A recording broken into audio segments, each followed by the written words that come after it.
Hi guys, it's Amazing Purple Girl back with your house. This is part 3, kinda. If we count the demo as part 1, this is part 3. So I just had to replay what I did in the last video because for some reason it didn't save. I don't know if it's one of these where you can't save, which would be a bit odd.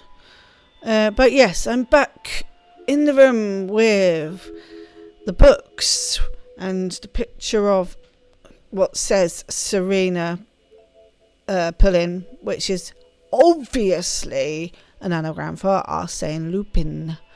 So I have to work out what the numbers are. And yeah. And it's not just a matter of the book by Arsène Lupin because these only go up to 11. There we go. So, it didn't actually take me that long at all. It took me about 5 minutes to do what I did in about 45 minutes. In fact, it might have been closer to an hour. I can't remember how long I took recording. But yes, it is a kind of working out what on earth these numbers are. So is this small, medium, large, XL, Arsène Lupin, gentleman, thick. That definitely says thick, doesn't it? Oh no, thie. Oh, there's an F missing. Because it should be thief, right? I wonder if that is significant. Ah, another faith, another faith. So I'm just going to puzzle on this and then I'll be back when I have a solution. So 1, 2, 3, 4, 5, 6, 7, 8, 9, 10, 11. 1, 2, 3, 4, 5, 6, 7, 8, 9, 10, 11, 12, 13. In fact, none of them have got authors. So is that what it am I just being stupid? Is it? Hang on. So is it 7 and 4?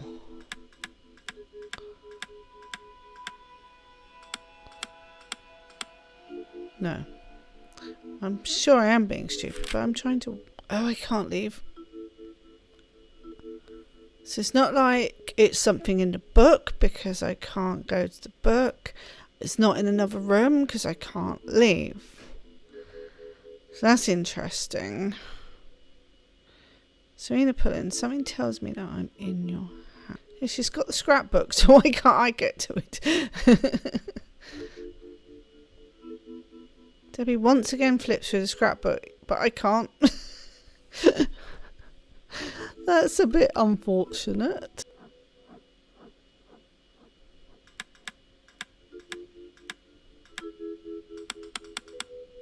Oh, it was Serena Pullen. 6 and 5. Okay. From the newly revealed opening behind the bookcase, what looks to be a descending spiral staircase can barely be made out. A secret passageway inside a secret room. Incredible. And also pretty redundant. Debbie clumsily finds the handrail and takes hold of it as she hesitantly descends the first few steps, leaving the little light that the room provided behind. After taking a few more steps, darkness completely engulfs her. Trying not to let her claustrophobia get the better of her, Debbie continues descending until the stairs abruptly come to an end. Damn it, I should go back and grab a flashlight. I hope the door doesn't shut itself. The room is damp and the moisture seeps into her pores. Debbie shuffles her feet along the floor, trying to avoid tripping over, and reaches up to feel the wall with her hands. It's so cold. Where the hell have I ended up? Then after a few anxious seconds, she stumbles upon a switch. Tunnel. When the light flickers on, Debbie remains frozen in place, her hand still poised on one of those old porcelain switches. In front of her, a dimly lit long corridor can now be seen. The ceiling has been propped up and the cement walls are smooth and grey. At the end of the tunnel, she can just about see a metal door. Debbie slowly makes her way towards it. To her surprise, she finds that it is open. Oh, off she goes again. Camera room. Debbie leaves the hallway, so I can go back, and enters the small room, which is largely taken up by a huge panel covered in turned off monitors. In front of the screens is a control unit full of buttons and switches. It looks like an old setup, perhaps from the 1980s, but it is still in good condition. This must be a camera room. That's strange.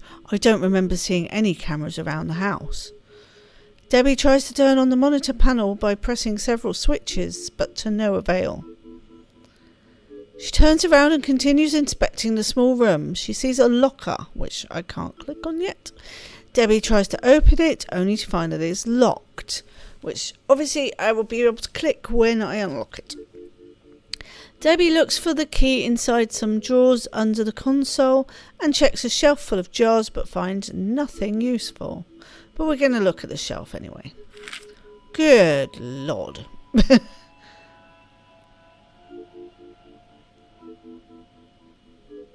I don't seem to be able to do anything though. Yet. Huh. Okay.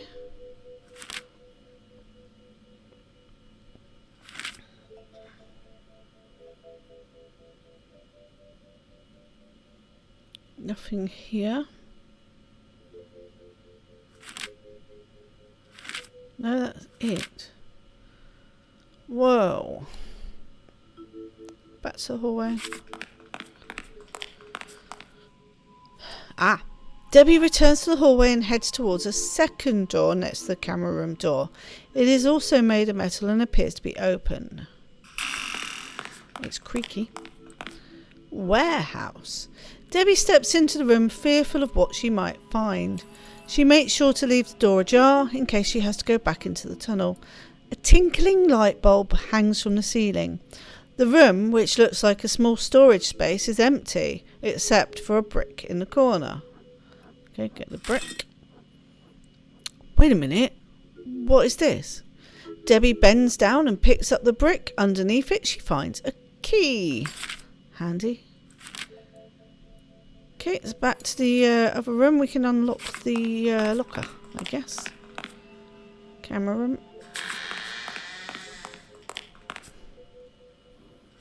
Oh, I didn't mean to do that. The locker. Oh, right. Okay. Right.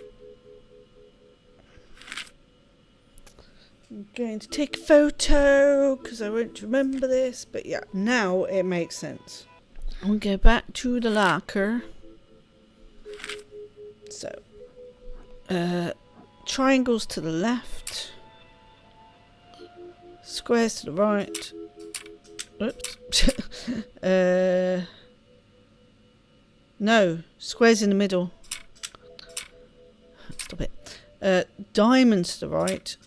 And circles to the left. There we go. Wasn't too hard at all. Debbie places the key in the lock and smiles as it fits perfectly. As soon as she opens the little door, a long rolled up piece of paper falls out from inside the locker, held in place by a rubber band. Ooh, it's a map. You are done for if you don't turn the monitors on, Debbie reads on the back of the map. Confused, she sets the map aside, looks inside the locker again and finds some strange glasses. Phew, those are bulky and they weigh a ton. What are they for? After thoroughly dusting them off, Debbie puts the glasses on. Wow, night vision. Oh wait, now I can see things I couldn't see before. Oh dear, this is going to be fun. Amazed by the discovery, Debbie decides to take the glasses with her and figure out how she can turn the monitors on. So, glasses when we look at the monitor, I guess.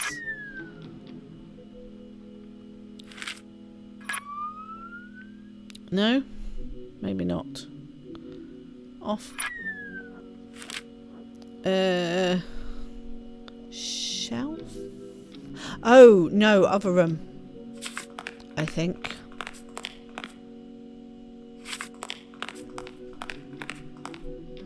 Ah, there we go. Debbie returns to the small warehouse. Nah, there's not much to see here anymore. Okay. There is. Power. 5 seconds. Wait, maybe I'm missing something. Debbie puts on her night vision glasses and turns them on to take another look around the room. So we have to hold it for 5 seconds, I guess. Tunnel. Camera.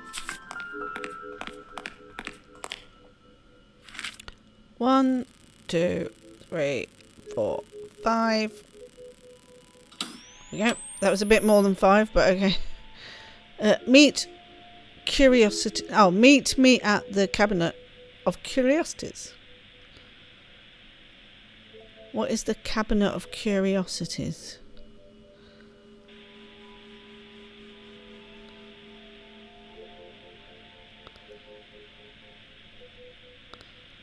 Okay. That's on now. Yes! Debbie can't help but let out a shout of joy. I will soon meet you in the Cabinet of Curiosities. Then she turns and leaves the room. She definitely has a mission.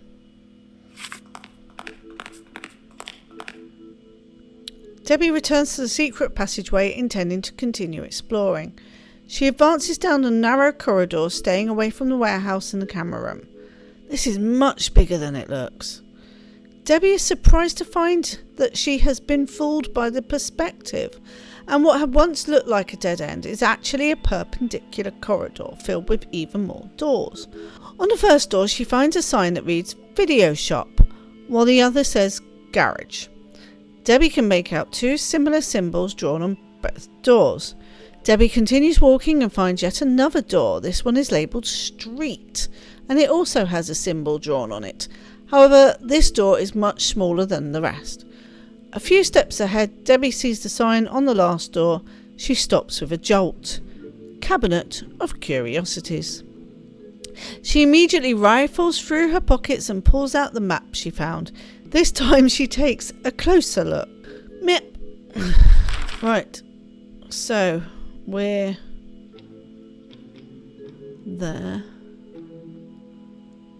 There's a secret room. But that's blocked off, is it? I think. Ah! Channel Irma-Vep. What do these mean? Oh, they've got keys. So we won't be able to get there without a key. So we want to go to the garage. Well, it says there's a key there. Oh, and a snake? What? Okay. Hot calls and snakes. Let's go to the garage.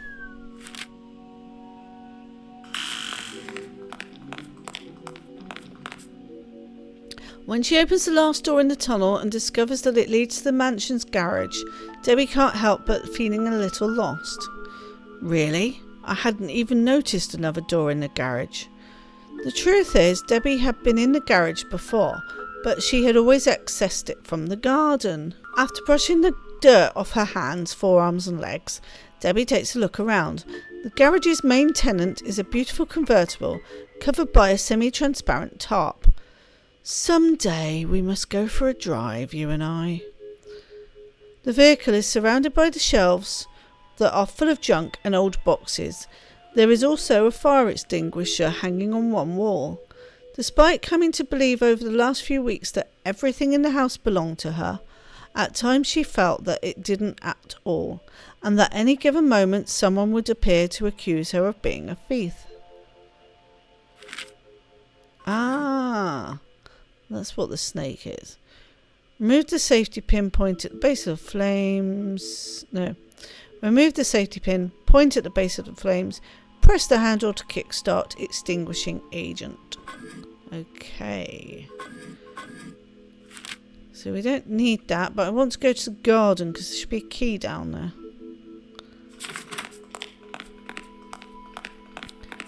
Debbie opens the garage door, the one she was already familiar with, and steps out into the garden.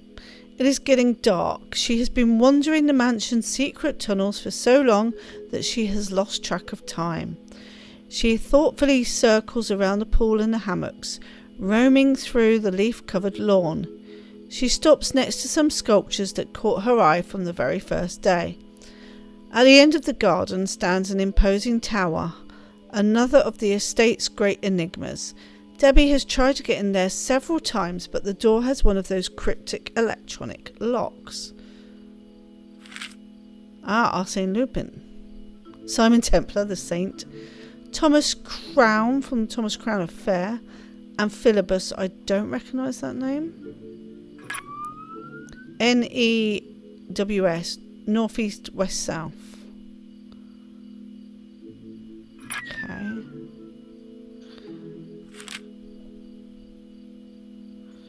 I thought I knew the name Arsène Lupin. Isn't he a gentleman thief or something? I need to go back to the garage because I probably should have looked at the fire extinguisher with the glasses.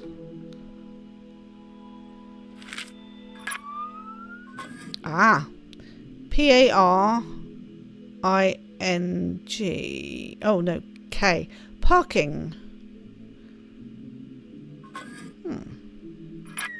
Parking.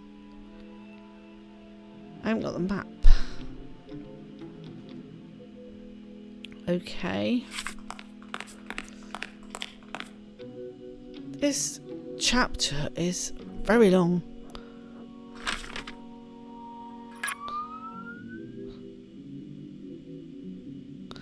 Oh, is key like means secret? But it says the Cabinet of Curiosities is locked. Well, I think it does. Well, I might go there. Since it said to meet them there. Cabinet of Curiosities. On the wall next to the door frame, placed at eye level, is a small panel with buttons. It seems to be some kind of padlock. Oh, ignoring the lock. Okay, I'll ignore it. Ignoring the lock for the moment, Debbie stretches out her legs as she leans her torso and both hands on the door, trying to push against it as hard as she can, though her efforts are futile. Feeling defeated, she has no choice but to focus her attention on the padlock. Meet me in the Cabinet of Curiosities, Debbie remembers. She knows she has to open that door, no matter what it takes. Inside is what she's looking for, but it might still take her a while to get to it. She angrily kicks the door before continuing to explore the tunnel. Let's look at the padlock. Oh, that is the padlock. Hang on. Yeah, it's the same. P101 to P108. Page? Maybe this is... I forgot what it was. Let me go and look and I'll come back. Oh, news. NEWS. E. Okay, it's not NEWS then. Okay. I've put Neil. Neil before me. Right. I can't meet them there. So let's try the video shop, but I think that also had a lock.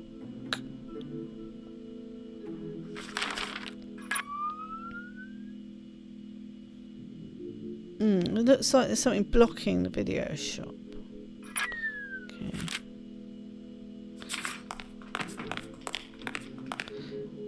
Okay. Oh my goodness. Video shop passageway. Allowing her curiosity to get the better of her, Debbie opens the third door in the tunnel.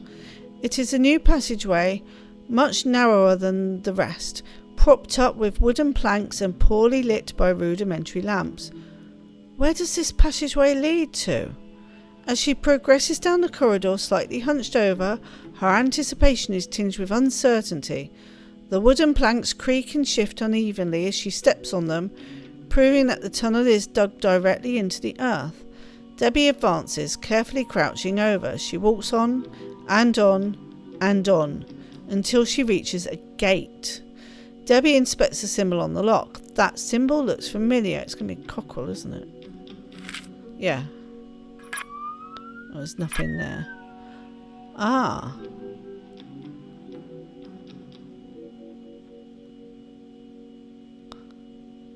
So that is the gnomes this time, right? Okay. I ought to be taking more photos, I think, of things. So... oh, they are in the right order.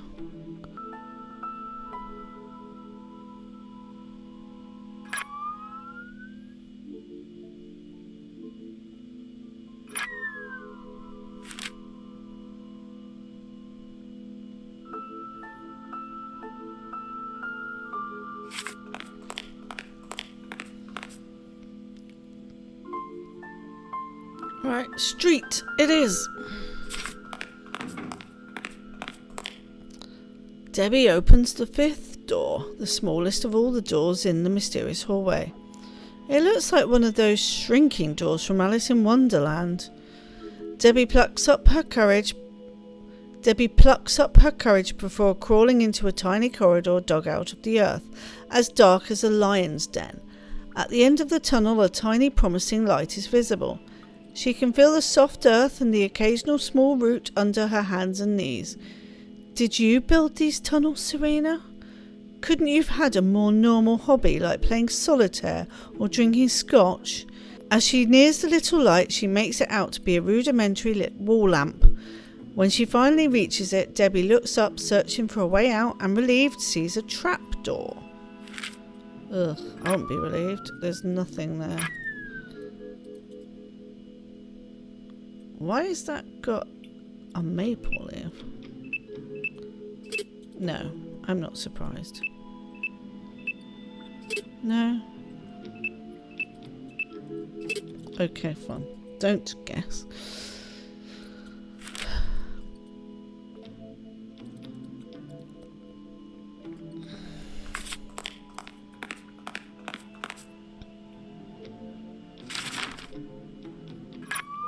This was street. Ah, there, yeah. Lock. Channel Irma-Vep. And channel 735. Ah, does that mean... oh, tower. Huh. How have I missed tower? How do I get there? Does that mean the garden and the tower both have keys for this? And the key to this is here. And the key to this is here.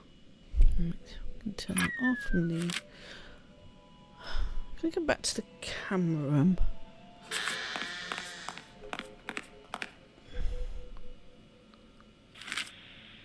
Seven, 3, 5. Aha! So that seems to be for the street. I don't know what Irma-Vep means. Yeah, that's quite easy then. There we go. Parking meter. Having calmed herself down, Debbie cracks open the trapdoor and peeks her head out. The roar of a car engine a mere few metres away startles her. She is in the street. In the middle of the street. What the hell is this? Debbie attempts to mentally map out the web of passageways and corridors she is traversing. She is reminded of the arrogant plan Professor Moriarty, Sherlock Holmes' nemesis, once dreamed up. He wished to build tunnels under the entire city so he could rob banks and stores and then make his escape, easily evading the police. Is that your plan as well, Serena Pullin? To build an exclusive subway network made just for you? After making sure the coast is clear, Debbie fully opens the trapdoor and climbs out. She discreetly takes a look around. The street is deserted except for a couple of cars and a parking meter that, for some reason, catches Debbie's eye. Okay. Ah, it's got the snake on it. Oh, okay, I've got this. It's the fire extinguisher. So it's green, red, green, green, red, red, green. Yay. Oh, does that say 6? Ah, it's only half of it, I think. Ah, unless it's one. Ah, it is 1, 2, 3, 9. It's the ones that aren't lit. So 1, 2, 3, 9. Although wouldn't that be lit? Oh well, that is definitely a 9 though. Okay. And we need to unlock the tower. But I don't know where the tower is. Need to go back to the garden. Oh, door. I didn't even go to the door. That's not good, is it? Okay, so it is 1, 2, 3, 9. Hang on. Oh. 2.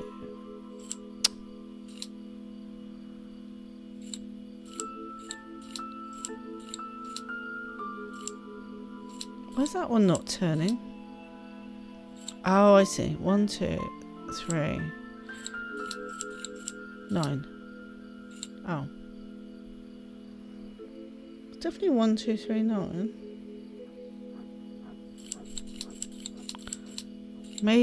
Maybe it's the other way. 1. Well, it's not even hitting the 1, is it? 2, 3, 9. It was that. Okay. Tower. 1,000 points for Debbie Clough, ladies and gentlemen. She congratulates herself after managing to open the tower door. Leaving the garden, Debbie steps inside and finds herself on a small landing in the dark, where all she finds is a staircase. She takes a last look at it before deciding to climb up. The howling of the wind and the last rays of warm sunlight are filtering in from the top of the strange building. Clinging to the handrail, she climbs up a couple of flights of stairs. When she reaches the top, Debbie takes a few seconds to catch her breath. It's a small room that opens to the outside, a lookout. In the centre there are freestanding binoculars, which can be used to view the landscape through the arches that support the roof. These must be for admiring the views, or spying on the neighbours. You're a snoop, aren't you, Serena? Ah. Right, so, oh my word, what am I supposed to do here? Okay, so N is the first one. Ah, it's at least telling me. Right, N is chimney. It was news anyway, I'll remember that. So, N is chimney. E is highway. W is a clock, I guess. And S is bushes. Trees, sorry. Okay. They're in order now. I'll take the photos in the order they need to be in. Right. Okay. Oh, we seem to be unlocking the video shop. Okay, I think that's 4. 3. So either 1 or 10. And then 6. So I should be able to brute force the third one.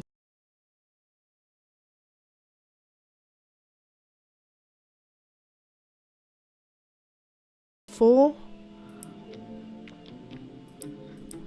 3. Come back to the third one. 6. Right. It's either 0. Oh, it's 9. Oh, it's without the clock. It's 9, yeah. 9 windows, that is. That's it! Open sesame! The hatch opens.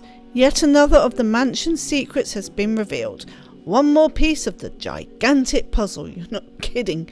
Startled and excited, Debbie finds that she is in a small room that reminds her of a storage unit.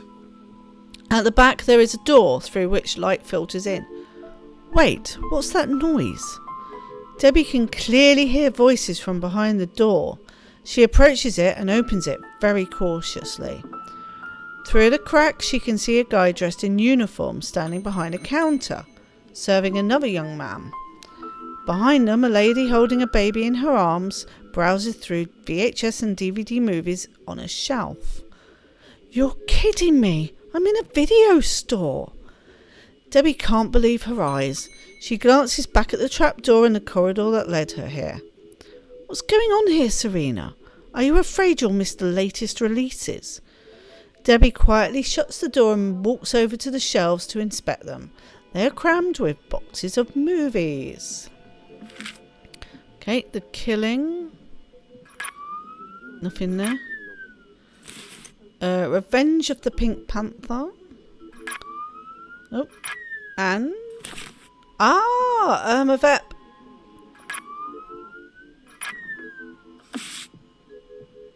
Okay. Law of Tapes. Law of Tapes, okay. I've got to do that in the camera room, don't I? It says channel Law of Tapes. The movie Irma Vep seems to be concealing 3 hidden numbers. Oh, am I really that dense?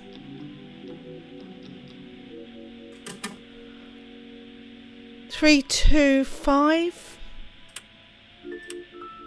I'm so One Mexican on a bike, another going up the stairs. One who is peeing. The one from before who is now telling his companions a joke. One after another, the amigos are the key to the treasure door. One Mexican on a bike, another going up the stairs. One who is peeing. The one from before who is now telling his companions a joke.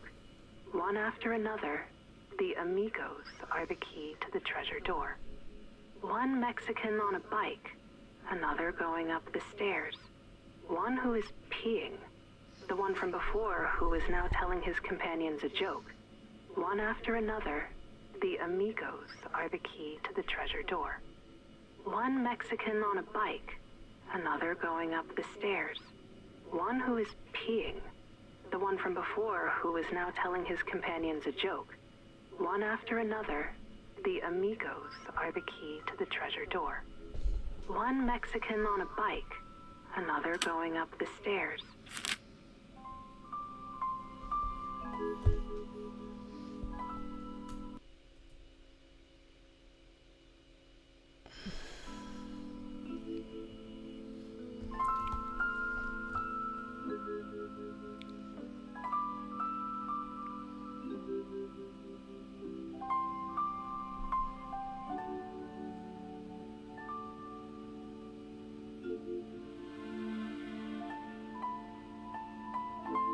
One Mexican on a bike, never going up the stairs.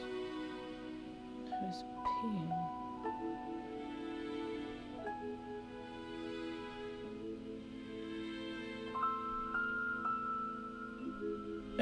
What? I haven't got a clue.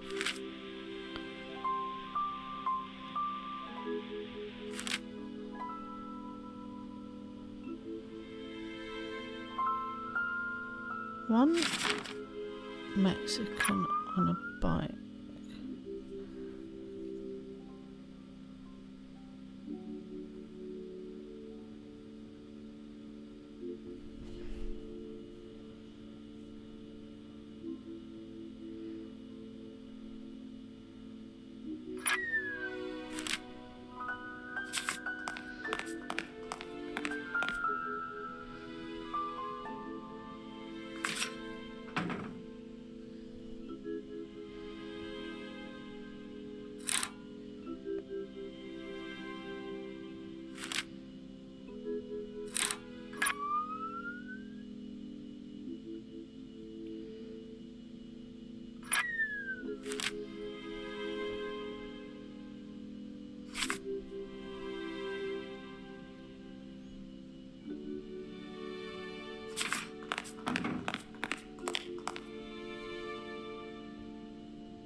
The one from before who was now telling his companions a joke. One after another, the amigos are the key to the treasure door. One Mexican on a bike, another going up the stairs. One who is peeing. The one from before who was now telling his companions a joke. One after another, the amigo.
One Mexican.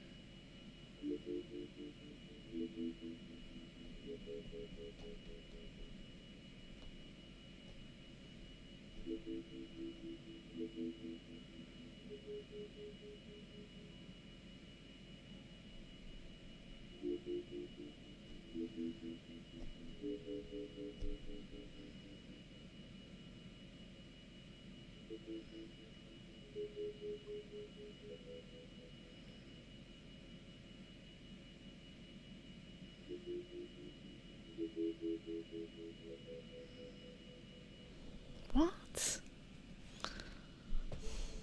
Fucked off with this.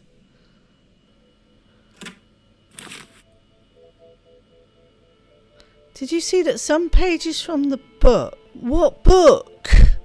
Did you find the book? No. Did you find the book? No. What? What?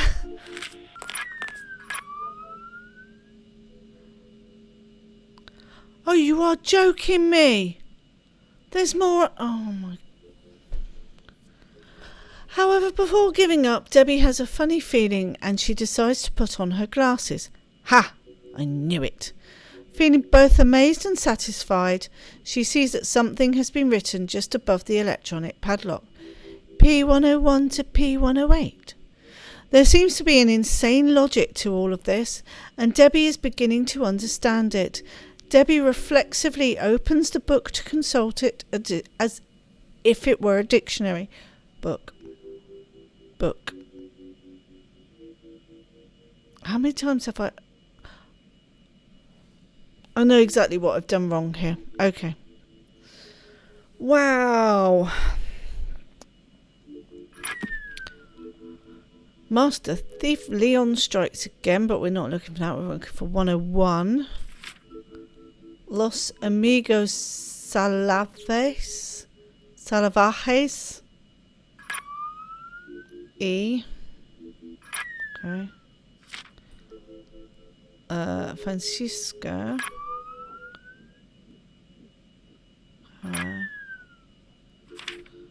Tobias. Right, okay. Oh, he's climbing the stairs. I think he's looking. That looks like one telling a joke, maybe.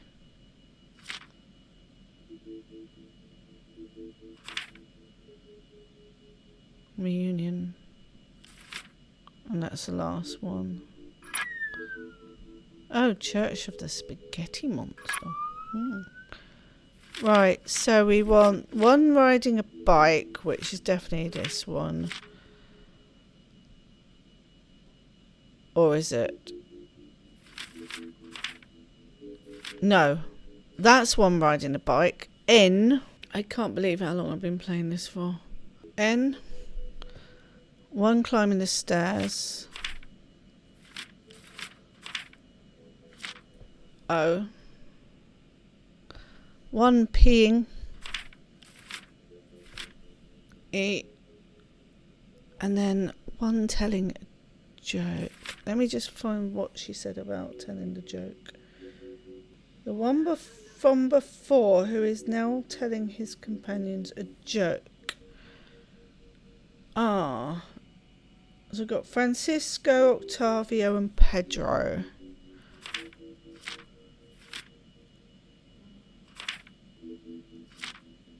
It's not that, it said companions. So it's L. I think it's L. Right. N-O-E. And then so it's either L. Oh, it's Noel. Okay, so it was Lorenzo. I thought so. Took me a while, but I finally made it into the Cabinet of Curiosities. Was this your big secret? You collected jewels and works of art. But why would you hide them here?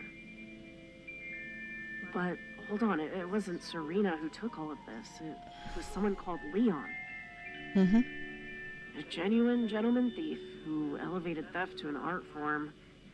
His identity always remained a complete enigma, so everyone was always in the dark about his next move. Sure it wasn't Serena? The police were desperate to catch him, but the general public worshipped him like a hero. Even then, he still had to live in the shadows. Something we have in common. Hang on, what? Debbie. What's my name doing there? It was just ready and waiting for me? What the hell does this all mean?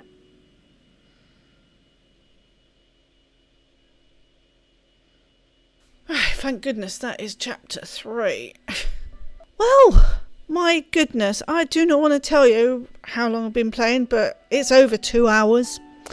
Yeah, that took me a ridiculous amount of time to work out those 3 numbers. And then not realising that I should have zoomed out of the padlock and then put the glasses on and scrolled down. No, I didn't think of that until I, out of desperation, tried every page with the glasses on. Right, anyway, that just goes to show I am not the brightest spark, doesn't it? Chapter 3, you were not kind to me at all. Lots of fun. I think when she found the secret room was chapter 3, so I could actually have stopped. I mean, I kind of did. I stopped just as we started chapter 3. I didn't realise it wasn't going to tell me that I was at the end of a chapter. So that's another thing to be aware of for me. I won't know. I'll get a feel for when I'm at the end of chapter 4, I guess. The mystery is very intriguing, and I'm glad that I'm playing this because I'm very much enjoying it. Even when I get frustrated, I still enjoy it. But that's it for now. I'll cut a lot of this waffle out, just as I'm going to have to cut out a lot of the dead air. So thank you for watching, and I hope you're enjoying this little series. Yeah, the chapters are quite weighty, but you know, I think I did well. I kind of, without knowing I was in chapter 3, knew where to stop for the video. So Join me next week for chapter 4 of Your House.